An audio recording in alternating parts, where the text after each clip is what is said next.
মানে খাম্পা বৰগীয়াৰী হিচাপে আজি মানে অকলশৰীয়া হৈ গৈছে। মানে প্ৰতিটো নিৰ্বাচনত পৰাজয় হোৱা মানে ৰাইজে তাক নিবিচাৰে। ৰাইজে নিবিচাৰিলেও আমি পাৰ্টি হিচাপে তাক বিচাৰিছিলোঁ। পাৰ্টিৰ নেতা হৈ থাকক, ইলেকশ্যনত হাৰা জিকা থাকে, তো পাৰ্টি লিডাৰ হৈ থাকিব পাৰে। नोंथांमोन साफ्रोमनिसिमबो दायो मोनसे आपडेट लानानैहाय फैदों आंनि बे ब्लग चेनेलावहाय। दायो लोगोफोर नोंथांमोना भिडिअखौ जोबजासे नायलां। दायो दासिमनि आपडेटआ बेनो जाहैबाय खाम्फा बरगयारी सारा दायो BPF नागारनानैहाय बबे दोलोआवहाय थांगोन, बबे पार्टियाव थांगोन, ना कंग्रेसआव थांगोन, ना UPPL आव थांगोन, ना BJP आव थांगोन, दासिम जेबो खौरां मोनथ'नाय जायाखै। बिथाङा दायो रिजेन होबाय, रिजेन होनानै बेबायदि माने लेटारफोरखौ गथायबाय, रिजेन लेटारखौ। दायो बिथांनि थांनायखौहाय जेरावबो बबेबा पार्टियाव थांनायखौ दासिम माने खौरांखौ खोनाथ'वाखै। नाथाय बावैसो बिथांनि खुगानिफ्राय खोनानो मोननाय बायदिखौ जोङो माने नेनानै थाबाय। दायो बिथाङा BPFखौ नागारनो नाङामोन। BPF पार्टिनिनो सासे मुरब्बी मानसिमोन बिथाङा। BPFखौहाय सालायबोनाय, BPFजोंनो गोबां बेबायदि माने रायजो राजाफोरखौहाय डेभेलपमेन्ट खालामनाय बेफोरबायदि संगनि मानसिमोन। दायो रिजेन होथ'दोंब्लाबो, दैदेनगिरि जानो बाथ'दोंब्लाबो माने सिरियैनो थानानैहाय बेबायदि पार्टिखौहाय बजबनानै लाफिननांगौमोन आरोखि, पार्टियाव थाफिननांगौमोन। बेसोमोन आरो माने रिजेन होनानैहाय पार्टि दे सोलायनांगौ बे नङामोन आरो। दायो पार्टियाव थाबाय थानानैहाय बेबायदि जेनबाय थादोंब्लाबो बिथाङा थाथ'नांगौसैमोन आरो। दायो नोंथांमोना नैबे भिडिअखौहाय नायलांदो, ओमफ्राय प्रहलाद ब्र सारनि बिबुंथि लाखिनाय बा खोथा बुंनाय आरो बेबायदिनो पृथ्वीराज नारायण देबमेसनि बेबायदि खौरांगिरिफोरनि सिगाङावहाय बुंनाय नैबे खौरांखौ, बे बाथ्राखौ नोंथांमोना खोनासंलांदो। ओमफ्राय जोबजासे नायलांनानैहाय नोंथांमोना लाइक शेयार कमेन्ट खालामदो। ओमफ्राय आंनि बे चेनेलखौ साबस्क्राइब खालामदो। মই কৈছিলোঁ যে খাম্পা বৰগয়াৰী নিৰ্বাচন খেলিলে তেওঁ কেতিয়াও BPF দলৰ পৰা বিজয়ী নহয়। চাওক আপোনালোকে, মানে কোনো দলৰ কোনো স্থিতি নাই আমাৰ এই BTC অঞ্চলত। অকল এটা ৰাজনীতিক দল আছে বুলি ক'লে BPF দলে। ইয়াত কোনো UPPL বা BJP কংগ্ৰেছৰ কোনো প্ৰভাৱ নাই। আপোনালোকে দেখিলে হ'ল যোৱা MP ইলেকশ্যনৰ কথাটো চাওক, আমি অকলে 4.5 লাখ ভোট পাইছোঁ। তাৰমানে অকলে 4.5 লাখ। একেদৰে আজি ছেপাৰেটকৈ কেলে UPPL, UPPL, BJP আৰু যদি যি ৰাজনীতি হ'ল যদি সুকীয়াকৈ কেলে BPF 1 নম্বৰত আহি যাব। আমি 25টা পাই পেলাই আমি জিকি যাম, চৰকাৰ গঠন কৰিম। এইটো আজি তাৰিখত স্পষ্ট। যোৱাকালি আমাৰ BTCৰ প্ৰাক্তন উপ কাৰ্যবাহী সদস্য খাম্পা বৰগয়াৰী ডাঙৰীয়াই পদত্যাগ প্ৰেৰণ কৰিছে আমাৰ দলৰ সভাপতি ডাঙৰীয়ালৈ। এখেত মানে কি চিন্তা কৰিছে আমি নাজানো। আমি ভাবোঁ এখেতসকলে এনেকুৱা মানে কাম কৰিব নালাগিছিল বা ৰিজাইন দিব নালাগিছিল। দলত থাকোঁতে কাম কৰাটো আমি ভাবিছিলোঁ, ৰাইজে ভাবিছিলে যে এখেতৰ মানে BTC উন্নয়ন কৰক। আৰু এখেতসকলে যোৱা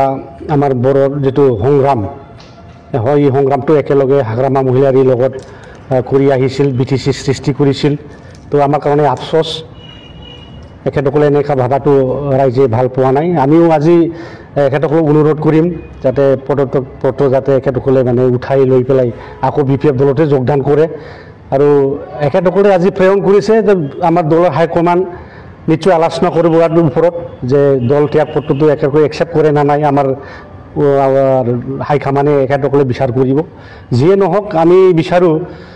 এনেকুৱা মানে এজন সংগ্ৰামী নেতা, একালত মানে সতীৰ্থ হাগ্ৰামা মহিলাৰীৰ লগত যি ব্যক্তিয়ে ৰাইজৰ মৰম পাইছিলে, যি ব্যক্তিক হাগ্ৰামা মহিলাৰী ডাঙৰীয়া মৰম কৰি এখেতক মানে 15 বছৰ ধৰি ডেপুটি চিফ বনাইছিল আমাৰ BTCত।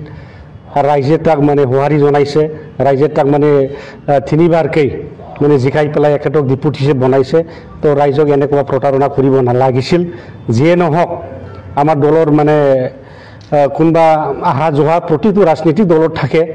তো আমাৰ BPF দলত এখেত গ'লেও আমাৰ দল ইমান কঠিন নহয় তথাপি আমি এখেতক আনাৰ মানে অনুৰোধ কৰিম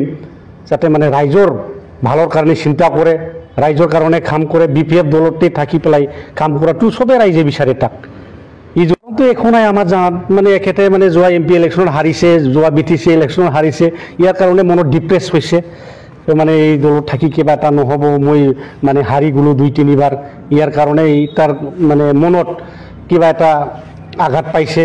যে মানে ৰাইজে তাক বিশ্বাস নকৰে এনেকৈ এটা ভাৱ পাইছে ইয়াৰ কাৰণে ই দল ত্যাগ কৰি কোনোবা দলৰ পৰা আশ্ৰয় লৈ পেলাই মানে এটা ৰাজনীতিক জীৱন আৰম্ভ কৰিবৰ কাৰণে চিন্তা নিশ্চয় কৰিছে মানে খাম্পা হিচাপে মানে কি নাই আৰু কি কোনো ইয়াৰ গ্ৰেভিটি নোহোৱা হৈ গৈছে চিৰাং জিলাত নিজ সমষ্টিত আৰু কি যোৱা মানে কি ইলেকশ্যনতো হাৰিল BTC ইলেকশ্যনত হাৰিল MP ইলেকশ্যনত হাৰিল বাই ইলেকশ্যনত হাৰিল ইয়াৰ আগতে মানে 2014 ইলেকশ্যনতো এখেত হাৰিব লগা হৈছিল মানে বহুত মানে যিমান ইলেকশ্যন আহে খাম্পা বৰগীয়াৰী হিচাপে সমষ্টিত হাৰি থাকে মানে কেনেকৈ বা 2015 চনত 38টা ভোটত জিকি গ'ল মানে লাকিলি আৰু কি মানে পাব্লিকৰ লগত ৰিলেশ্যন নাই পাব্লিকত মানে ভাল সম্পৰ্ক নাই পাব্লিকত যে সুবিধা অসুবিধা তাত মানে একেটা মানে পূৰণ কৰাত নিশ্চয় ব্যৰ্থ হৈছে ৰাইজক তাক আঁকোৱালি লোৱা নাই এইটোৱে প্ৰমাণ যে প্ৰতিবাৰ ইলেকশ্যনত সি মানে নিজ সমষ্টিত হাৰি থাকে প্ৰতিটো MLA ইলেকশ্যনত প্ৰতিটো MP ইলেকশ্যনত আৰু নিজ মানে নিজে খেলিলেও হাৰিছে এনেকুৱা এটা মানে ধাৰাবাহিকভাৱে মানে পৰাজয় বৰণ কৰিব লগা হৈছে নিশ্চয় এখেতে মানে ৰাইজৰ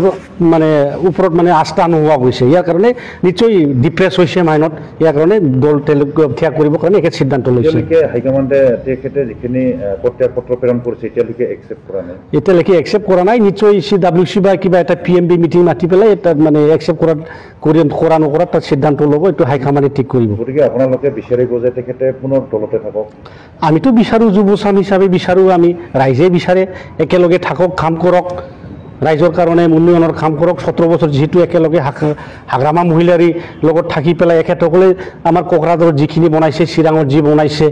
এখেতসকলে খাম্পা বৰগীয়াৰো অৱদান আছে তো এইখিনি অৱদান ৰাইজে বিচাৰি আছে আজিৰ তাৰিখত তেখেত যদি দলৰ পৰা ওলাই যায় দলটোৰ কিবা ক্ষতি হ'ব বুলি ভাবে নেকি দলৰ ক্ষতি হোৱাটো আমি মানে আজিৰ তাৰিখত দেখা নাই মানে খাম্পা বৰগীয়াৰী হিচাপে আজি মানে অকলশৰীয়া হৈ গৈছে মানে প্ৰতিটো নিৰ্বাচনত পৰাজয় হোৱা মানে ৰাইজে তাক নিবিচাৰে এনেকুৱা হৈছে আৰু কি ৰাইজে নিবিচাৰিলেও আমি পাৰ্টি হিচাপে তাক বিচাৰিছিলোঁ পাৰ্টিৰ নেতা হৈ থাকক ইলেকশ্যনত হাৰা জিকা থাকে তো পাৰ্টি লিডাৰ হৈ থাকিব পাৰে তো পাৰ্টিৰ কাম কৰক আজি MLA নহ'ল MPও নহ'ল EMO নহ'ল MCLও নহ'ল ইয়াৰ কাৰণে পাৰ্টিৰ দায়িত্ব লৈ পেলাই কাম কৰক তাৰ উপসভাপতি হিচাপে কাম কৰি আছে এই উপসভাপতিৰ যিটো কাম এইটো ভালকৈ কৰি গ'লে ৰাইজৰ পিছত নিশ্চয় আস্থাটো আকৌ ঘূৰি আহিব এইখিনি কাম কৰিলে ভাল আমি মানে যুৱচামে ভাল লাগিলে হয় খাম্পা বৰগীয়াৰী ডাঙৰীয়াই যোৱাকালি যি BPF দলৰ পৰা তেখেতৰ ৰেজিগনেশ্যন বা পদত্যাগ পত্ৰ প্ৰেৰণ কৰিলে এয়া স্পষ্টভাৱে দৰাচলতে মই 2024 চনতে ইয়াৰ ইংগিত দিছিলোঁ 2024 চনৰ লোকসভা নিৰ্বাচনৰ সময়ত যেতিয়া BPF দলৰ MPৰ প্ৰাৰ্থী বা MP কেণ্ডিডেটৰ পেনেল লিষ্টত খাম্পা বৰগীয়াৰী আৰু মোৰ নাম দুয়োৰে নাম BPFে চূড়ান্ত কৰিছিলে সেই সময়তে মই স্পষ্টভাৱে কৈছিলোঁ যে খাম্পা বৰগীয়াৰীয়ে যদি ইলেকশ্যন জিকে তথাপিও তেওঁ BPF দল ত্যাগ কৰি অন্য এটা দলত তেওঁ যোগদান কৰিব যিহেতু তেওঁ অলৰেডি মেনেজড হৈ গৈছে ৱাক অভাৰ দিবৰ কাৰণে আৰু তেওঁ যদিও ইলেকশ্যন হাৰে তেওঁ হাৰাটো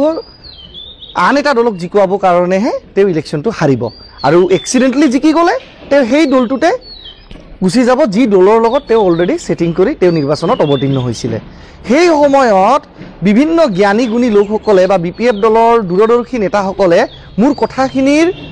যি প্ৰেডিকশ্যন আছিলে যি মই এক বিচক্ষণতাৰে মই সেয়া আগতীয়াভাৱেই জনাই দিছিলোঁ বা সচেতন কৰি দিছিলোঁ BPF দলৰ কেন্দ্ৰীয় নেতৃবৰ্গক তেওঁলোকে তাক অনুধাৱন কৰিব নোৱাৰিলে আৰু দুখিত আজি যে BPF দলৰ বিচক্ষণতা অলপমান কম হোৱাৰ বাবেই বা BPF দলে সময়ত ৰিয়েলাইজ নকৰাৰ বাবেই আজি খাম্পা বৰগীয়াৰীয়ে BPF দল ত্যাগ কৰিব লগা হ'ল কিন্তু অৱশ্যে মই এটা ঘোষণা আজি কৰিব বিচাৰিছোঁ ঘোষণা সঠিক নহয় স্পষ্টভাৱে আকৌ এটা প্ৰেডিকশ্যন দিছোঁ যিহেতুৱে আপোনালোকৰ আশীৰ্বাদত মোৰ প্ৰেডিকশ্যন কেতিয়াও ভুল হোৱা নাই মই কৈছিলোঁ যে ৰাজু নাৰ্জাৰী ডাঙৰীয়াই UPPL দলৰ পৰা MLA টিকেট কেতিয়াও নাপায় 2021 চনত পোৱা নাই 2024 চনত ৰাজু নাৰ্জাৰী ডাঙৰীয়াই এমপিৰ টিকেট নাপায় UPPL দলৰ পৰা পোৱা নাই মই কৈছিলোঁ যে খাম্পা বৰগোহাঞি নিৰ্বাচন খেলিলে তেওঁ কেতিয়াও BPF দলৰ পৰা বিজয়ী নহয় যিহেতুৱে তেওঁ নিজৰ সমষ্টিৰ পৰা 15,000 ভোটে লাভ কৰিবলৈ সক্ষম হোৱা নাছিল যেতিয়া তেওঁ ডেপুটি চিফ আছিলে BTC ইলেকশ্যন 2020ত তো সেই ধৰণেই মই এটা প্ৰেডিকশ্যন দিছোঁ যে আজি খাম্পা বৰগোহাঞি ডাঙৰীয়াই যি BPF দল ত্যাগ কৰিলে আপোনালোকে কোনো ধৰণৰ ইটোক ডাঙৰ এটা নিউজ বনোৱাৰ দৰাচলতে কোনো দৰকাৰে নাই কাৰণ খাম্পা বৰগোহাঞি ডাঙৰীয়া কালি যদি UPPLতো যোগদান কৰে স্পষ্টভাৱে তেওঁ UPPLতে যোগদান কৰিব প্ৰমোদ বড়ো নেতৃত্বাধীন UPPL দলতে যোগদান কৰিব তাতে যোগদান কৰিলেও খাম্পা বৰগোহাঞি ডাঙৰীয়াই কিন্তু 2020 চনত যি ধৰণে বহুতে ভাবিছে যে হয় বিজেপি UPPLৰ চৰকাৰ হ'লে বিশ্বজিৎ দৈমাৰী ডাঙৰীয়া চিফ হ'ব খাম্পা বৰগোহাঞি ডাঙৰীয়া UPPLত যোগদান কৰাৰ পিছত গৈ ডেপুটি চিফ হ'ব সেয়াটো দূৰৈৰে কথা খাম্পা বৰগোহাঞি ডাঙৰীয়াই 2025 চনত BTC নিৰ্বাচনত তেখেতে নিজৰ যি চিৰাংদুৱাৰ সমষ্টি আছে সেই চিৰাংদুৱাৰ সমষ্টিৰ পৰা তেখেতে আনকি টিকিটো লাভ নকৰিব UPPL দলৰ পৰা এয়া মই আজিয়ে ভৱিষ্যতবাণী এটা কৰিলোঁ আৰু অৱশেষত এইটোৱে ক'ব বিচাৰোঁ যে 2024 চনৰ লোকসভা নিৰ্বাচনৰ সময়ত যেতিয়া মোৰ আৰু খাম্পা বৰগোহাঞি দুয়োৰে নাম BPF দলৰ পেনেল লিষ্টত চূড়ান্ত হৈছিলে এমপিৰ প্ৰাৰ্থিত্ব প্ৰদান কৰাক লৈ সেই সময়তে মই বাৰম্বাৰ যিখিনি কথা কৈছিলোঁ যে খাম্পা বৰগোহাঞি ডাঙৰীয়াই ৱাক অভাৰ দিব ইলেকশ্যন হাৰক বা জিকক জিকিলে তেওঁ অন্য দলত গুচি যাব আৰু হাৰিলেও তেখেতে আন এজনক জিকুৱাব কাৰণেহে নিৰ্বাচনত অৱতীৰ্ণ হৈছে এই কথাখিনি সেই সময়ৰ BPF দলৰ কিছুমান দম্ভালি মৰা দাম্ভিক নেতা তথাকথিত নেতাসকলে যিসকলে খাম্পা বৰগোহাঞিৰ সমৰ্থনত আহি স্পষ্টভাৱে টেটু ফালি ফালি তেওঁলোকে চিঞৰিছিলে আজি তেওঁলোকে এইখিনি কথা ৰিয়েলাইজ কৰিব পাৰিলেনে এয়া এটা প্ৰশ্ন আৰু দ্বিতীয় প্ৰশ্নটো হৈছে মই আশা কৰোঁ যে change is a process of politics dynamic politics ৰাজনীতি সদায় গতিশীল গতিকে খাম্পা বৰগোহাঞি কৈছে তাতকৈ নিশ্চয় ভাল ভাল আৰু বিভিন্ন নেতা BPF দলত আহি BPF দলৰ প্ৰতিনিধিত্ব কৰি এক সুস্থিৰ যি নেকি গণতন্ত্ৰ বা ডেমক্ৰেচিত অপজিশ্যন দলৰ যি দৰকাৰ বা প্ৰেছাৰ পলিটিকেল গ্ৰুপ হিচাপে যিটো দৰকাৰ সেই বিৰোধী দলৰ দায়িত্ব তেওঁলোকে সুচাৰুৰূপে তেওঁলোকে পালন কৰিব বুলি মই BPF দলকো শুভেচ্ছা জ্ঞাপন কৰিছোঁ